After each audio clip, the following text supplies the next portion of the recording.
Walipokutana na Yesu njiani, wale watu wawili wakienda Emau, wakazungumza naye kwa upole, lakini hawakumfahamu Bwana Yesu. Walishangaa jinsi alivyosema nao, wakamshangaa jinsi alivyokula nao, wakasema, tumemuona Bwana.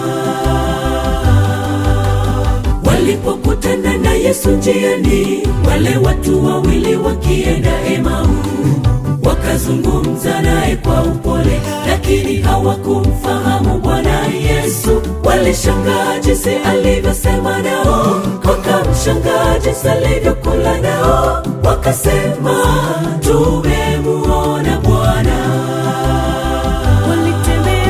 Walitembea kwa shauku na haraka, wakaenda kutangaza habari zake. Tumemwona Yesu, ametutokea huko kwetu. Kweli jinsi mioyo yetu haiwaki ndani yetu pale Yesu ajifunua hapo kwetu. Tangaza habari za Yesu, watu wote wapate tumaini. Walitembea kwa shauku na haraka, wakaenda kutangaza habari zake. Tumemwona Yesu, ametutokea huko kwetu.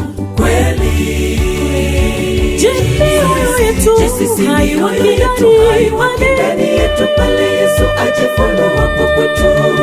Tangaza habari za Yesu, watu wote wapate tumaini.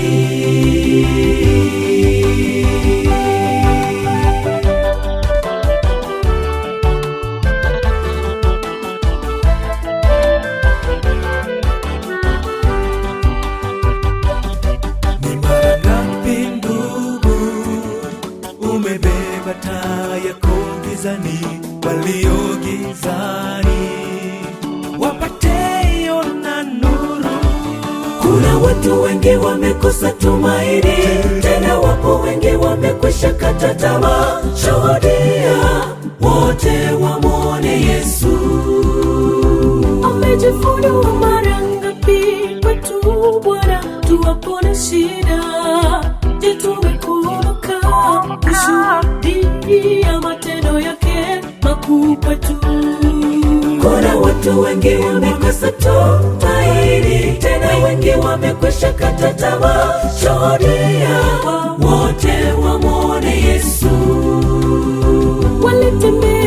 Walitembea kwa shauku na haraka, wakaenda kutangaza habari zake.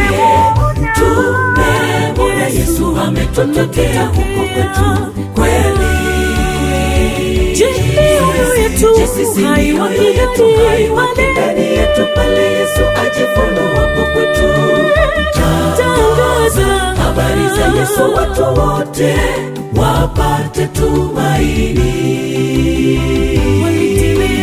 Walitembea kwa shauku na haraka, wakaenda kutangaza habari zake. Tumemwona Yesu, ametutokea huko kwetu. Kweli jinsi mioyo yetu haiwaki ndani yetu pale Yesu ajifunua hapo kwetu. Tangaza habari za Yesu, watu wote wapate tumaini. Walitembea kwa shauku na haraka, wakaenda kutangaza habari zake. Tumemwona Yesu, ametutokea huko kwetu. Kweli jinsi mioyo yetu haiwaki ndani yetu pale Yesu ajifunua hapo kwetu. Tangaza habari za Yesu, watu wote wapate tumaini.